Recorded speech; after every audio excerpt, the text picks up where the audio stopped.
How to add background photo behind Instagram story. Hi everyone, it's Sophia to assist you today. Without any delay, let's jump right in. First, go to your home page on Instagram.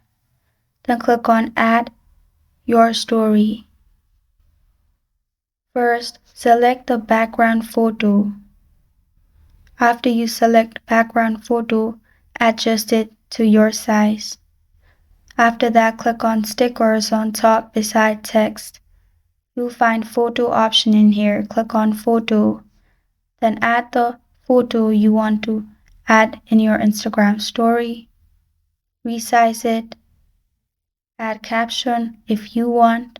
After that, you're good to go. This is how to add background photo behind Instagram story.